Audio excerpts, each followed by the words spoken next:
Ծառուկյանը ըստ հարցումների հանրային կոնսոլիդացիա ապահովող ամենամեծ վարկանիշ ունեցող գործիչներ։ Դուք որ համարը կլինեք ցուցակում։ Ինչի մասին ձեզ անդիմադիր լրագրողները այսօր չպետք է խոսեն անդիմությանը չխանգարելու համար։ Իվանիշվիլին Վրաստանում որոշեց, որ պետք է քաղաքական փոփոխությունների գնա, ոչ թե ինքը տանը նստեց, ասեց դե եկեք ինձ տեսեք, այլ ինքը գնաց բոլորի տուն։ Բացառում եք, որ Գագիկ Ծառուկյանը շեղվի իր անդիմադիր ճանապարհից։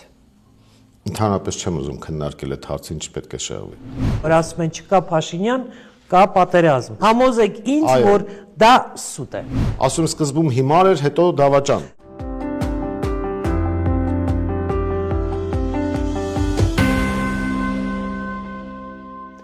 Բարև ձեզ, այսօր իմ հյուրը Մայր Հայաստան կուսակցության նախագահ Անդրանիկ Թևանյանն է։ Ողջույն Անդրանիկ։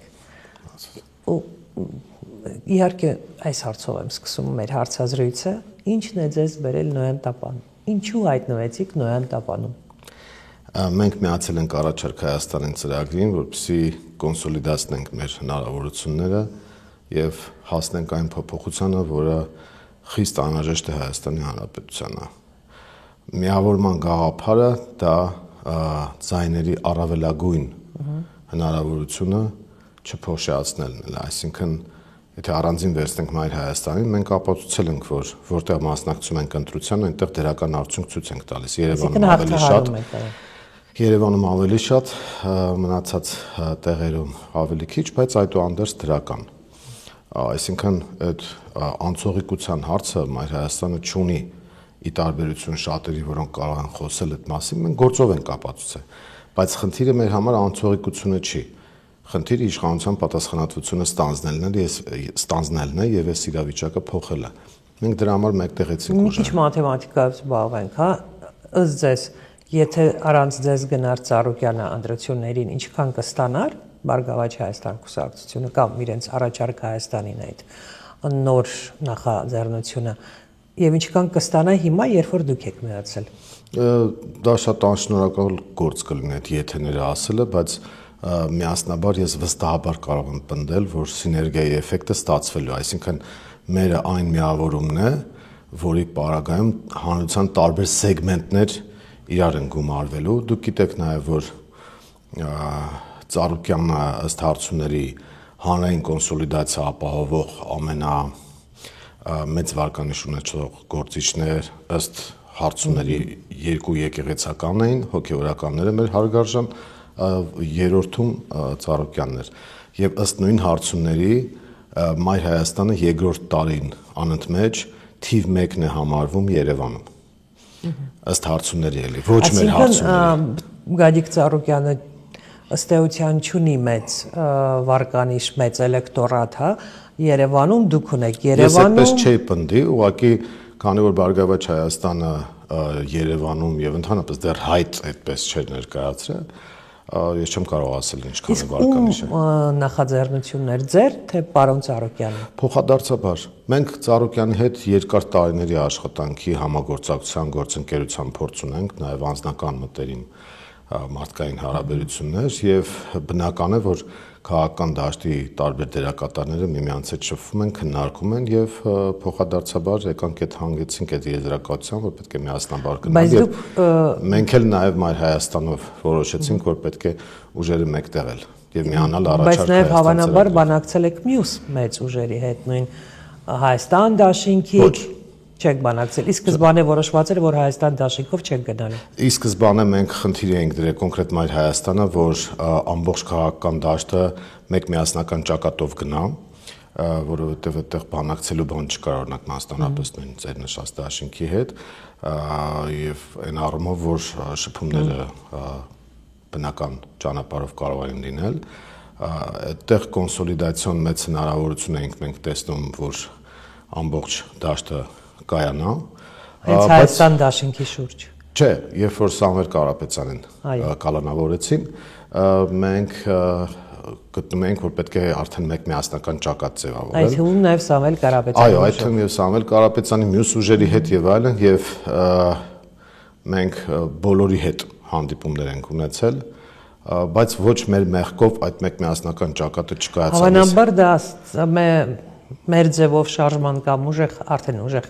Հայաստան կուսակցության իրենց նախաձեռնությունն է, որ չենք ուզում ոչ մեկի հետ միավորվել, ուզում են գնալ մենակ։ Ես հիմա դետալների մեջ չեմ մտնի, նրանք ովքեր մեզ լսում են, հիմնական դերակատարները տեղը կբերեն ինչ եմ ասում։ Երբ որ ես հարցազրույցներ կամ ոդքասթներ եմ վարում քաղաքական գործիչների հետ իրենց հայտարարություններից նման եզրահանգման եմ գալիս, որ հենց իրենք էլ չեն թաքցնում, որ այո, մենք ուզում ենք մենակ գնալ, չենք ուզում միավորվել եւ ոչ մեկի հետ եւ նույնիսկ ես ենթադրում եմ, որ իրենց ցուցակում էլ չեն լինի հայտնի քաղաքական դեմքեր գոնե այն դեմքերը, որոնք ում մենք ճանաչում ենք։ Իմաստ չունի քննարկել անցյալը մանավանդ երբ որ դա տեղի չի ունեցել։ Անցյալում տեղի են ունեցել բանակցությունները, անցյալում տեղի են ունեցել գործընթացներ, բայց հիմա մենք պետք է դեպի ապագան նայենք։ Այսինքն դուք Գարիկ Ծառուկյանի հետ որևէ տարաձայնություն այսօր չունեք։ Ոչ, ինչպես։ Ոչ ձեր ուժը, ոչ Բարգավաճ Հայաստանը հասկանում եք ինչ եք անում եւ բոլոր հարցերի շուրջ ունեք։ Այսպես ասեմ, քանի որ բոլորն էլ առողջ օրգանիզմներ են, այդ առումով կարող են ինչ-որ 1-2 հոգի լինել, ենթադրենք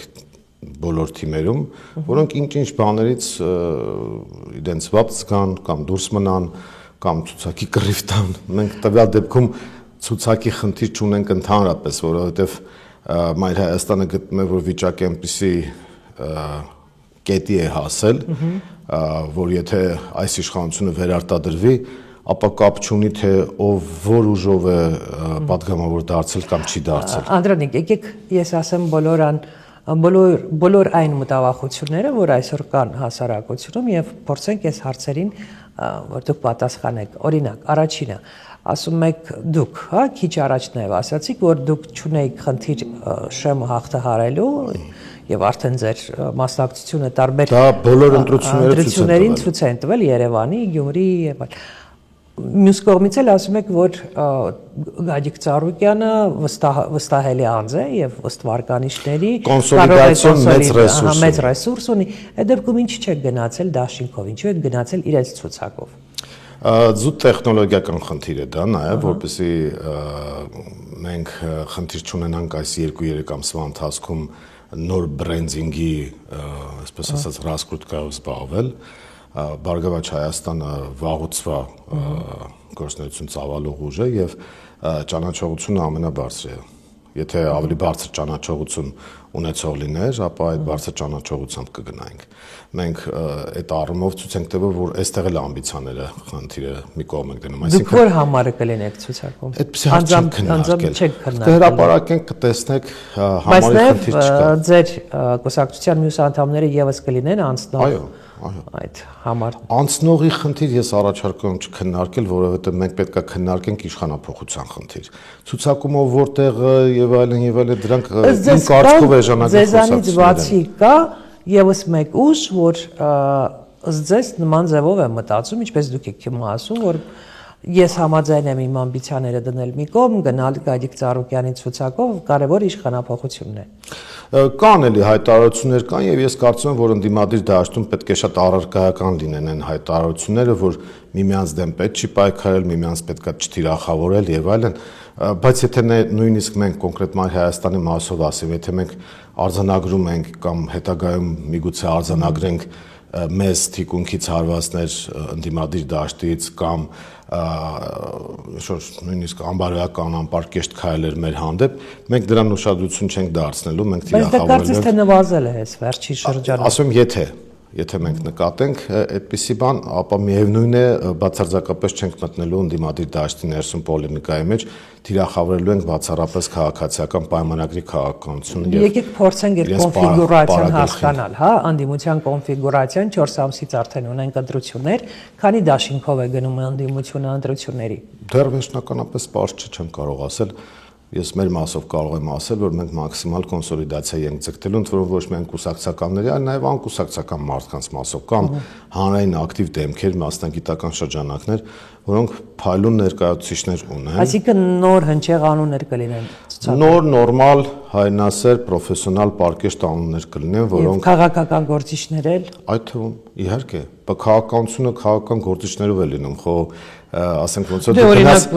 որ դու գնաս Հայաստան կուսակցությունը քաղաքական գործիչներով ֆուտբոլի առաջնության գնաս ու հայտարարես, որ մենք ֆուտբոլիստների չենք տանելու, մենք տանելու ենք, չգիտեմ, բալետ պարողների։ Այն ինչ անում է ուժեղ Հայաստանը լավ։ Ես չգիտեմ, բայց ես կառաջարկեմ ձեզ ընդհանրապես ընդդիմադիր դաշտի որևէ դերակատարի հետ կապված քննադատությունները ընդ որում շատ խիստ, շատ կոպիտ, շատ կոշտ հնչեցնել կուլիսներում։ Գոնե առայժմ կուլիսներում։ Ես ասեմ, կարծում եմ, որ բոլոր այն հարցերը, որ այսօր արկա են եւ որ այսօր հուզում են հասարակությունը, պետք է public բոլոր այդ հարցերի մասին խոսել, նաեւ հասարակությանը ցույց տալու համար, որ ընդդիմությունը այդ ամեն ինչը գիտի, դրա մասին խոսում է, այդ բոլոր հարցերից չի վախենում, չստեղծի տպավորություն, որ դուք կուլիսներում ինչ որ լուրջ, իսկապես հրատապ հարցերի շուրջ բանակցություններ վարում եք, քննարկումներ են եւ այլ, բայց հասարակությունը դրա մասին տեղյակ չի։ Այս են ընտրություններն են, որ հասարակության հետ պետք է լինել մաքսիմալ ազնիվ։ Տեսեք, շատ կարևոր է ժամկետները։ Ես չեմ ասում թաքցնենք խնդիրները։ Այդ խնդիրներից ամենալավը երևի կամ ամենալավերից մեկը ես եմ տեղյակ հանգամանքների եւ աշխատանքի բնույթի բերումով։ Բայց ժամկետ կա, երբ որ մի հատ փուլ կա, երբ որ պետքա քննադատությունները, սուր խոսքերը հնչեցնել կուլիսում շտկելու նպատակով, խնդիրները լուծելու նպատակով։ Եթե դա չի ստացվում, արդեն կարելի է հրապարակային դաշտել բերել, բայց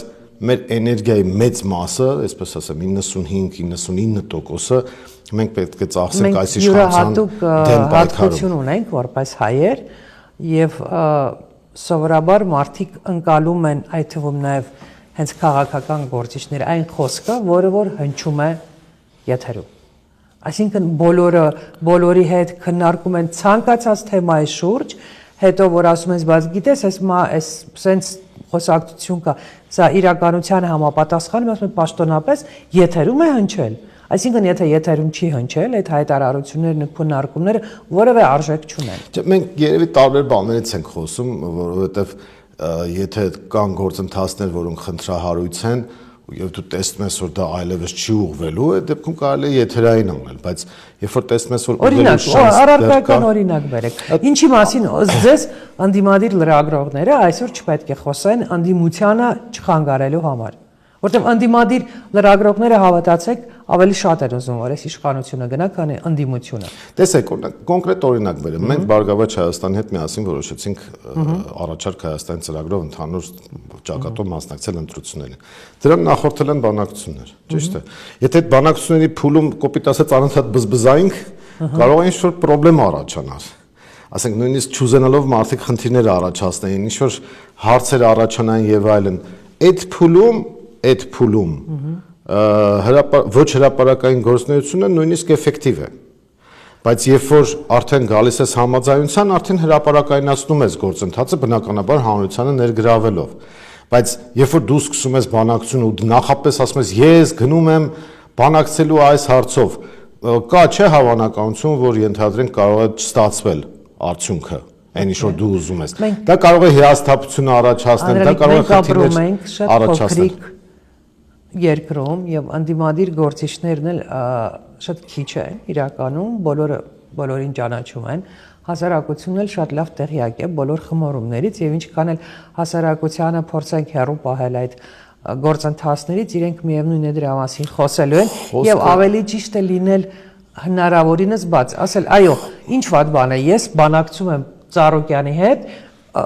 չի ստացվում կամ ստացվում է որևէ խնդիր դրանում չկա։ Բայց մեր նպատակը ուղղակի ինֆորմացիոն հոսք ապահովելը չի, չէ՞, արդյունք ապահովելն է։ Հիմա մենք կարևոր արդյունք ապահովել ենք։ Ինֆորմացիոն հոսք ապահովելու խնդիր կա, որովհետև հիմա բոլոր քաղաքական գործիչները հայտարարում են, որ հիմնական խնդիրը, որը պետք է կարգավորել ընտրություններին հաջողության հասնելու համար, ապաթիայի մեջ գտնվող մարդկանց բերել ընտրատեղամասեր։ Մենք ճիշտ հակառակն ենք արել, մենք մեր միավորմամբ մեսեջ ենք տվել, որ ապացիայից պետք է դուրս գալ եւ կա հնարավորություն։ Միավորման մասին չենք խոսում, Անդրեան։ Բոլորն էլ պետք է իմ կարծիքով արդյունավետ միավորումներ կազմեն Եվ գլխավոր խնդիրը հիմա պետք է ընդդիմադիր դաշտում լինի այն, որ այս իշխանությունը պետք է հեռացնի։ Օրինակ մի հարց, որը որ հուզում է բոլորին Հայաստանում, մեծ մասին Հայաստանում։ Եթե այս իշխանությունները, իսկ նրանք ունակ են դա անել, չեն գրանցում մեր ձևով շարժումը, ուժեղ Հայաստան կուսակցությունը այսօր ամենամեծ արձանագրված ընդդիմադիր ուժը, չէ՞, դա արձանագրված փաստ է։ Եթե իրենց չեն գրանցում, եթե նրանց ուժեղ Հայաստան կուսակցությունը չկա ընտրացուցակում, ինչ է անելու մնացած ընդդիմությունը եւ հասարակությունը իրավունք ունի իմանալ, դուք արդյոք սա քննարկում եք, թե բոլորդ ասում եք դե կտեսնենք ինչ կլինի։ Երբ որ քաղաքական գործիչը, հատկապես մեծ ուժի ներկայացուցիչը ասում է դե թող չգրանցեն, կտեսնենք ինչ կլինի։ Հասարակությունն արդեն ասում է սրանք լուրջ չեն, որովհետեւ բոլորը հասկանում են, որ այդ վտանգը կա։ Ինչի չներկայացնել այսօր արդեն ինչ որ մի ծրագիր, որ հաղթահարեք այդ արգելքը իշխանությունների։ Նախ ձեզ ձևակերպումը, չէ՞ որ դուք ասում եք ամենամեծ ուժ եւ այլն, դրանք ընտրությունների արդյունքներով կերևա իհարկե։ Վարկանիշներով։ Այո, որովհետեւ դեռ մեր հայտը չկար, մյուսների հայտը չկա, բայց ես դրա մեջ ոչ մի վատ բան չեմ տեսնում։ Նորմալ է, իրենք խոշորներից մեկը, դա շատ դրական եմ գնահատում։ Հիմա տեսեք, այդ լկտիությանը պատրաստ է այս իշխանությունը եւ երևի չի թաքցնում, ասում են մոլդովական սցենար եւ այլն եւ այլն։ Վերջերս չէ, ինչ որ մի պատգամավոր ասաց, մենք մեծամասնություն ենք կարող ենք առնել, որ Սամվել անունով մարդ չլինի։ Կայա Կալասին դիմելը, ասելը, որ եկեք փրկեք մեզ հիբրիդային պատերազմից եւ այլն, այս հանցագործության ապօրինությանը իրանք կարող են գնալ։ Այդ պարագայում ես ասեմ, որ նախաձեռնությունը որպես կանոն լինում է այն ուժից, ով իրեն համարում է ամենաուժեղը։ Օրինակ, երբ որ Իվանիշվիլին Վրաստանում որոշեց, որ պետք է քաղաքական փոփոխությունների գնա, ոչ թե ինքը տանը նստեց, ասեց դե եկեք ինձ տեսեք, այլ ինքը գնաց բոլորի տուն։ Ինքը գնաց բոլորին հանդիպեց։ Մեծ, փոքր, միջին, բոլոր քաղաքական ուժերի միավորից։ Ձեզով պետք է դա անի։ Ես կարծում եմ Սամվել Կարապետյանը։ Իրենց կողմից պետք է լինի, բայց մենք որպես քաղաքական մարդիկ այդ սցենարը մեր համար դեռևս ոչ վերջնական, բայց քննարկում ենք, թե այդ դեպքում ինչ պետք է անել, ինչպես կոնսոլիդացվել։ Ենթադրել, որ եթե նման բան անեն իշխանությունները, ինչը քիչ հավանական չէ, որ կանեն, բոլոր մյուս ընդդիմադիր դաշինքներն ու կուսակցությունները հայտարարեն, որ իրենք են դուրս գալիս ընտրապայքարից եւ ընտրությունները տապալվեն։ Ընտրությունները դեպքում չեն տապալվի ցավոք սրտի, այդ առումով։ Դա կլինի քաղաքական մեծ ճգնաժամ։ Չի լինի, այդ դեպքում դա ամենավատ լուծումներից մեկը կլինի, որովհետեւ մյուս ուժերը կմասնակցեն եւ իշխանությունները կասեն շատ շնորհակալություն, ինչն է խանգարելու դրանց։ Այլ հարց է, որ դրա այլընտրանքը լինի փողոցային պայքարը եւ փողոցային պայքարի պատրաստակամությունը։ Դա ես կասեմ, որ հա, այսինքն երբ որ դու անում ես, բնել պետք է անես, այսինքն քայլը առաջին բոլորը դուրս են գալիս, քայլ երկրորդ գնում են ընդհանուր պայքարի։ Ընտրություններին չմասնակցելը ամենալավ տարբերակը չի այդ դեպքում։ Թե ինչ տարբերակներ կարող են լինել, դա արդեն քննարկումների, շփումների հարց է։ Բայց դուք դա քննարկում եք։ Մենք մեր ներսում այդ սցենարը քննարկում ենք, որ մենք այլ սցենարներ են քննարկում, օրինակ Ծառուկյանի այսպես աշխատավայրում խոզարկություններ են սկսել։ Խոզարկություններ չեն, իրենք իրենց ուրիշ տերմին են օգտագործել։ Հա, դե հիմա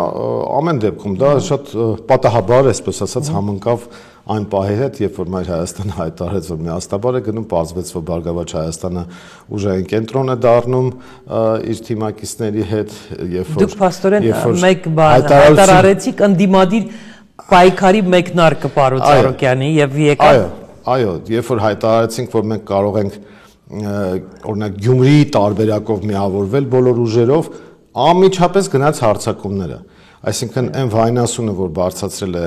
իշխանական տիրույթը մեր դեմ,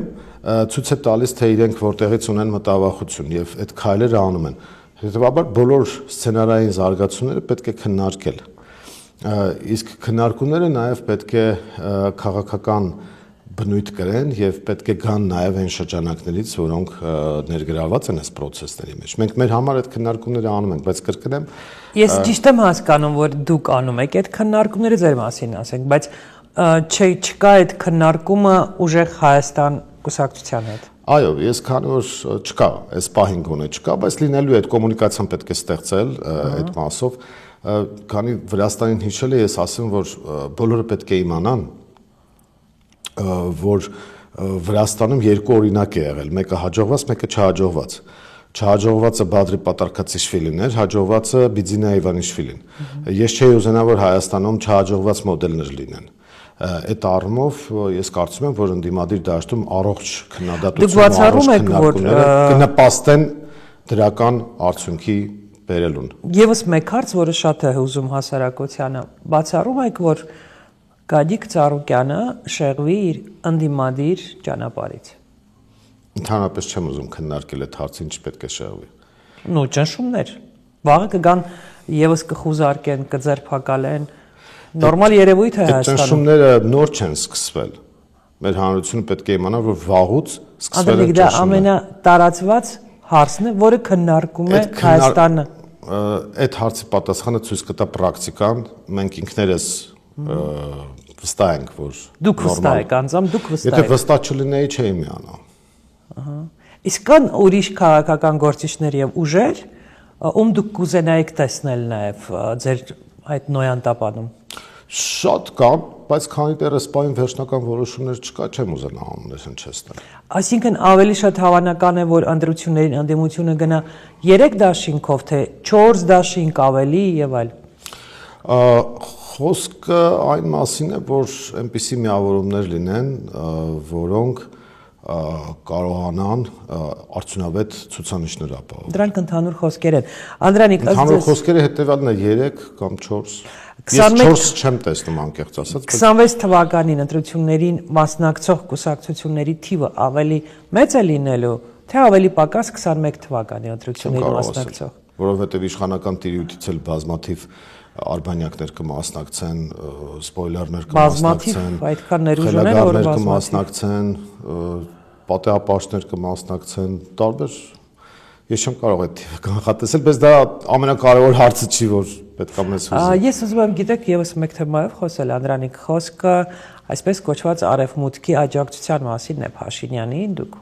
Կալասի անունը տվեցիք, նաև 3 կրկին Թրամփը առաջին հերթին Թուրքիայի ու Ադրբեջանը։ Թուրքիան, Ադրբեջանը մի կողմ դնենք, այս արևմուտքի մասին եմ խոսում։ Արդյոք ճիշտ է անդադար ասել, որ Փաշինյանը ունի այդ աջակցությունը, որովհետև իրականում նրանք Փաշինյանին չեն աջակցում, նրանք աջակցում են մի մարդու, ով այնքան թույլ է, որ խնդիր չեն ունենում իրեն այդ մարդու հետ բանակցելուց, եթե կա երկու երկիր Հարավային Կովկասում եւ այդ երկու երկիրը ունեն հակամարտություն, հիմա իրենք կարողացել են լեզու գտնել եւ մի երկիրը մյուս երկրի ղեկավարի ասածին լսածն է ամեն ինչ անում, այսինքն ուղղորդվում է այդ երկրի նախագահի ասածներով, արևմուտքին պարզապես կողքից նայում են, ասում են, հա մենք ինչ պետք է Հայաստանի խնդիրներով զբաղվենք, մենք օքեյ, եթե իրենք օքեյ են, մենք էլ ենք օքեյ։ Չկա այդ աջակցությունը հատուկ, ըստ ձեզ կա։ Կա ուղիղ աջակցություն Թուրքիայի կողմից եւ Չէ, Ադրբեջանի Թուրքիայի մասին չեմ ասում, արևմուտքը օգտվում է ուղղակի այդ իրավիճակից եւ այո, բայց ինչի պիտի չօգտվի։ Ճիշտ է, այսինքն չկա աջակցություն, կա պահից օգտվելու քաղաքականություն։ Արևմուտքը աջակցում է Փաշինյանին այնպես, ինչպես Զելենսկուն, այսինքն պատրաստ է աջակցել։ Չէ, ես ասեմ որ իմաստով։ Այսինքն պատրաստ է աջակցել, ինչպես Ուկրաինայում մինչև վերջին ուկրաինացին, այնպես էլ Հայաստանում մինչև վերջի հայը, բայց ես դրա համար արևմուտքին չեմ մեղադրում, ինչու, որովհետև իրենց շահերն են պաշտպանում, իրենց շահերն են առաջ մղում։ Եթե իրենք Հայաստանի եւ տվյալ դեպքում Նիկոլ Փաշինյանի հետ կապված հարցում ասում են, որ քանի որ հակառուսականությունը ինքը առաջ է մղում, ուրեմն մեր աջակցությունն ունի։ Այդ հարցում են իրենք ընդհանուր հայտարարել եղել։ Արևմուտքը Հայաստանի դեմ ոչինչ չունի։ Արևմուտքը մեր բարեկամն է, մեր ընկերն է։ Արևմուտքը չի ուզում, որպեսզի Հայաստանի Հանրապետությունը վերանա, բայց Արևմուտքը ուզում է, որ Ռուսաստանը վերանա մեր տարածաշրջանից։ Ես այսպես հարցրի։ Եվ ավտոմատ ստացվում է, տեսեք, Արցախի պատմությունը հիշեք, Արցախը հանձնել են այսօրվա գործող այդ պաշտոնը վարչապետի զբաղեցնող անձի ձեռքերով, բայց ովքեր են հանձնել Մակրոնը, Միշելը, Բայդենը, Բորելը, Ուրսուլան եւ ակտիվ միջամտել է դրան Էրդողանը եւ Ալիևը։ Միանշանակ է դա Պրահայում 22 թ. Այդտեղ վեճի բան չկա, դա փաստ է, այդտեղ դուք չեք կարող վիճել։ Բայց դա արևմուտքը անի արևմուտքը, եթե Հայաստանի ղեկավարը ասում է ես ճանաչում եմ Ադրբեջանի ամբողջականությունը, ինչ պետք է Մակրոնը պետք է ավելի հայ լինի։ Չէ, տեսեք, Մակրոնները խնդիր ունեին հակառուսականության։ Այդտեղ շահերը համընկան Թուրքիայի, Ադրբեջանի, Մակրոնների, Բայդենների, մյուսների շահերը համընկան, որովհետև նրանք ուզում են, որ Ռուսաստանը Արցախից դուրս բերվի, Ալիևը ուզում էր Արցախը ստանալ, Էրդողանը ուզում էր Արցախը ստանալ,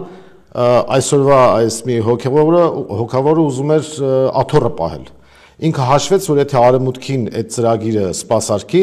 ապա իր աթոռը կպահի։ Խոսեք Ռուսաստանից, ըստ ձեզ առաջիկա ամիսներին, այս 4 ամիսներին, մինչև ընտրությունները մնացած ամիսներին, ինչ է անելու Ռուսաստանը։ Էլի է զգուշավոր քաղաքականությամբ է առաջ շարժվելու։ Իսկ ինչ պիտի անի Ռուսաստանը, հո չի գալու մեր ընտրություններին մասնակցի։ Այսինքն օրինակ, նորից ասեմ, հայաստանցիների շրջանում հատկապես մարզերում ապրող մարդկանց մոտ կա տպավորություն, որ Փաշինյանին աջակցում են ոչ միայն արևմտյան առաջնորդները, այլ նաև Պուտինը։ Հիմարություն է դա։ Մակրոնի դեպքում հիմարություն չի, Պուտինի դեպքում հիմարություն է։ Մակրոնի դեպքում ուղիղ աջակցություն կա, եւ դա մենք տեսնում ենք։ Ինչպես եք տեսնում։ Ֆրանսիական մամուլը ասացի արդեն, որ համատեղ Լավ, գնանք առաջ, այսինքն ըստ ձեզ գոնե տեսականորեն ոչինչ չի փոխվելու Ռուսաստանի քաղաքականության մեջ, չեն լինի հայտարարություններ եւ այլ եւ այլ։ Ինչ հայտարարություն։ Օրինակ այն ինչ կատարվում է Հայաստանում, մենք տեսնում ենք, որ Հայաստանում կատարվում է ռուսաստանցի օլիգարխը, մենք բացասական ենք գնահատում։ Մենք բացասական ենք գնահատում ցանկացած արտաքին միջամտություն մեր ներքին կյանքին, լինի դա Ռուսաստանից, Արևմուտքից, առավել եւս Թուրքիայից ու Ադրբեջանից։ Այս իշխանությունը բացահայտորեն Հայաստանը դարձրել է աշխարհաքաղաքական բախումների թաթերաբեմ եւ այս ընտրությունները Հայաստանի պատմության մեջ առաջին ընտրությունն են դառնալու, որոնք աշխարհաքաղաքական հետք են ունենալու, բացահայտ։ Եվ սա ամենամեծ վտանգն է, որ կա։ Աշխարհաքաղաքական չի, ասեք տարածաշրջանային։ Աշխարհաքաղաքական, որովհետև Միացյալ Նահանգներն էլ են ներգրավված, դե տրիպը արդեն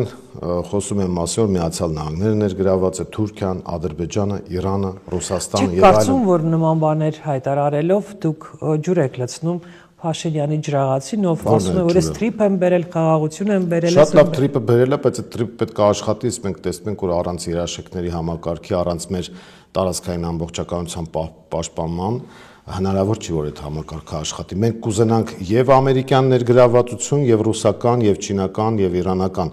Սրանք ընդհանրապես հանձնել են միջանցքանը դրել են տրիպ։ Մենք դեմ ենք միջանցքի տրամաբանությանը եւ ասում ենք, որ տրիպը պետք է ռեալ գործի։ Որ ամերիկացիները նստած լսում են այս մեր հարցազրույցը, նայում են մեր հարցազրույցը եւ մտածում են, չէ, այս մարդիկ օրգան իշխանության տրիպ են բերելու մեր ամենալուրջ մրցակցին Չինաստանին, չէ։ Այսինքն ամերիկացիներն են որոշելու Հայաստանի ընտրության արդյունքները։ Չէ, ընտրության արդյունքների մասին չի խոսքը։ Ինձ ամենակարևորը որ լսեն Հայաստանի Հանրապետության քաղաքացիներ եւ իմանան, որ իրական երաշխավորված խաղաղությունը բերելու ենք մենք,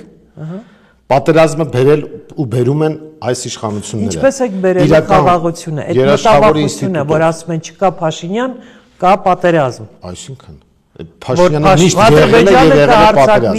Ճիշտ հակառակն է։ Դե գիտեք, դեմագոգիան հենց դրա մեջ է,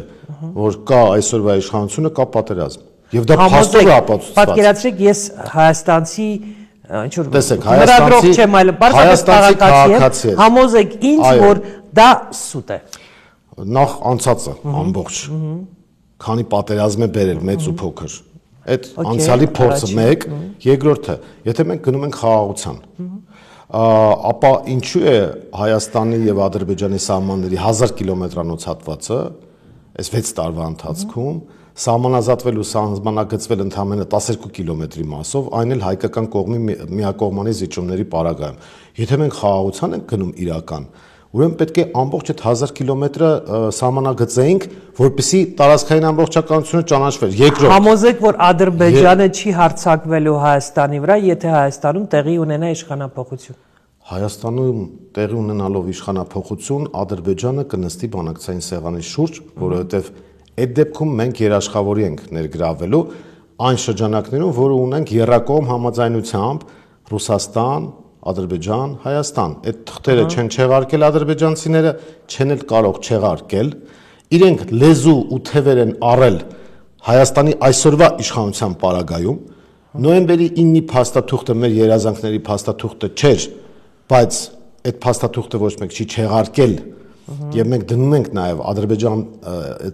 Ադրբեջանի իրականացրած գործողությունների հարցը նույն գերիների մասով, արցախցիների վերադարձի իրավունքի մասով եւ եթե հիշում եք նոյեմբերի 9-ից հետո 3 համաձայնություն է եղել Մոսկվա, Բաքու, Երևան երանգյունու մեջ, որոնք նույնպես չեն չեղարկվել։ Մենք առանց երաշխավորի ստանալու ենք Արցախ 2։ Այսինքն ասել, որ եթե այս իշխանությունը չլինի, պատերազմ կլինի, դա սուտ է, որովհետև այս իշխանության պարագայում քաղաքական գործիչն եք, ով ակնհայտ իմ այս հարցին, որ ինչ է կանելու, եթե ասում եք, որ ես ուղիղ ասում եմ, Ռուսաստանի ասում եք, որ Ռուսաստանի ներգրավելու եք, արդեն ինչ մի գաղտնիք կա, որ շատ լավ, գնում ենք դա փաստաթղթավորված է։ Այսինքն Հայաստանը, Ադրբեջանը եւ Ռուսաստանը փաստաթղթային համաձայնություն ունեն։ Հիմա տեսեք, դուք մտնում եք ռինգ այն լավ ժամանակների Մայք Թայսոնի հետ։ Կարող եք ելք կանխատեսել նախապես։ Հիմա մենք եթե մտել ենք հիմա բանակցությունների մեջ առանց միջնորդի, առանց երաշխավորի, Թուրքիայի ու Ադրբեջանի հետ միաժամանակ, ինչ պետք է անի այսօրվա իշխանությունը։ ասում են մենք Թրամփ ունենք։ Չկա Թրամփը անկեղծ հայտարարել է, որ A. Կովկասը ռուսական տիրույթ է, B. Ես ՎԿ եմ ընդամենը, ես փողերն եմ հաշվելու, եւ G. Ես անվտանգության երաշխավոր չեմ, բաց են ասում, անկեղծ են ասում։ Իսկ տվյալ դեպքում, եթե մենք Ադրբեջանի ու Թուրքիայի հետ մտնում ենք բանակցությունների, միջնորդ չկա, երաշխավոր չկա, դատարան չկա, այսօրվա միջազգային քաոսը հաշվի առնելով։ Ինչու է այդպես անում Փաշինյանը։ Պարզապես հիմար է։ Չէ, ինքը հաշվում է, որ իր կաշին փրկելը հնարավոր է միայն այդ դեպքում, որովհետև ինքը այսպիսի տերմին օգտագործեմ, շամպես վախենում է Ռուսաստանից։ Ինքը իր մեջ գցել բռնել է, որ Ռուսաստանը իր հարցերը լուծելու է։ Ինքը շատ լավ գիտի ինչ է արել Հայաստանի դեմ եւ ինչ է արել Ռուսաստանի աշխարհակահաղական շահերի դեմ նաեւ, ու ինքը վախենում է, որ եթե Հայաստանը մնա ռուսական անվտանգային օրբիտայի մեջ, ապա իր հարցերը լուծելու են մոտավորապես ինքը հայտնվելու է Սաակաշվիլի օրը։ Տրամաբանական չի։ Ինչու՞։ Տրամաբանական չի, որովհետև եթե ինքը շատ վախենար Ռուսաստանից, ինքը կգնար Ռուսաստանի հետ սերտ համագործակցության ճանապարհով։ Ինքը չի վախենում Ռուսաստանից։ Իշխանությունները, ովքեր առավոտից երեկո Փաշինյանը չէ, բայց ասենք նույն Ալեն Սիմոնյանը, ուրիշները պարբերաբար Ռուսաստանի հասցեին կոշտ հայտարարություններ են անում, նրանք չեն վախենում Ռուսաստանից։ Ինչ է, եկեք անկեղծ լինենք հասարակության հետ։ Իհարկե, այսինքն ես կեղծավոր եմ հասարակության։ Իրանք չեն վախենում Ռուսաստանից։ Չէ, ուշադիր լսեք, ես ինչ եմ ասում։ Իրանք վախենում են, ասեմ որ պայից սկսած, երբ որ 22 թվականին սկսվեց հատուկ գործողությունը ռազմական Ուկրաինայում, ամբողջ արևմուտքը ինվենտարիզացիա էր անում։ Ամբողջ արևմուտքը, թե ում կարող է օգտագործել նաև Ռուսաստանի դեմ, այսինքն բացի Ուկրաինայից։ Փորձեցին Վրաստանով չեղավ, փորձեցին Հայաստանով եղավ, այստեղ նաև հիմարության էլեմենտ կա, կարճատեսության, Հայաստանի իշխանությունների հայտարարությունները հիշեք, մոտավորապես 22 թվականի ռազմական գործողությունները փետրվարին, որ սկսեցին մի քանի ամիս անց։ Հայաստանի իշխանությունները նրանց քարոզիչները ասում են, որ Ռուսաստանը ակնհայտորեն պարտվելու է։ Բոլորն են ասում, մենակ Հայաստանի։ Իրենք հաշվել էին, որ Ռուսաստանը քանի որ պարտվելու է, մենք պետք է անցնենք հաղթողի կողմը, տվյալ դեպքում արևմուտքի կողմը, եւ արևմուտքից հակառուսականությամբ ստանանք մեր աթոռի պաշտպանություն։ Երբ որ տեսան, որ արդեն սխալվեցին, այդ պայից սկսած իրենք սկսեցին վախենալ։ Այդ պաշտոնապես արձանագրված փուլ է։ Փաշինյանը վախենում է բացառապես Ալիևից եւ սեփական ժողովրդից։ Հասկանալի է, բայց դուք ասում եք ինչի է հակառուսականությունը անում։ Ես դրա համար ասում եմ ինքը այդպես է մտածում, ասում եք ինչի անցավ այն կողմ հիմար է, ասում սկզբում հիմար էր, հետո դավաճան։ Շատ լավ, մենք արդեն պետք է անցնենք բլից հարցերի, շատ կարճ պատասխան, շատ կարճ։ Դուք անձամբ լինել եք կոալիցիոն կառավարությունում։ Ընտրության արդյունքները ցույց կտան եւ ժողովուրդը կորոշի։ Ինչ է անելու Ծառուկյանի ղեկավարած ուժը, եթե իշխանությունները չգրանցեն Սամվել Կարապետյանի ուժին։ Կարճ։ Մի նախադասությամբ։ Եթեներով չեմ ուզում հարցերի պատասխանել։ Հետաքրքիր է։ Առաջին խնդիրը, որը պետք է կարգավորի հետ նիկոլական իշխանությունը։ Առաջին խնդիրը Հանրային համերաշխություն։ ինչ ձևով։ Բոլոր հնարավոր ձևերով։ Փաշինյանը հանգիստ կընդունի պարտությունը ընտրություններին ըստ ձեզ։ Հայտնի ֆիլմ կա, ասմանա կգոռա, քացի կտա, կասի որ կդիմի ԶԱԳՍ դատախազություն, բայց դա հին թուրքական ավանդույթ է։ Եթե ընդդիմությունը հաղթի նաև ձեր ուժի շնորհիվ, Ոչ թե եթե, այլ երբ։ ինչ եք անելու առաջինը, դուք անձամբ խմելու եք, գուցե միտեղ եք մեկնելու մի երկու օր հանգստանալ, ինչ եք անելու։ Դուք եք մասնակցեք, այդ ժամանակ դուք եք գաք, իրար հետ կորոշենք։ Հանրապետության հրապարակում։ Այո, ես կարծում եմ, որ մեծ ուրախություն կլինի, բայց այդ մասին չեմ մտածել անկեղծ ասած, որովհետև աշխատանքային մթնոլորտը թույլ չի տալիս այդպիսի բաներ մտածելու։ Շնորհակալություն, Անդրանիկ, եւ ես համոզված եմ, որ մենք եւս կհանդիպենք արդեն ավելի մոտ ընտրություններին։ Հետաքրքիր էր։ Շատ լավ։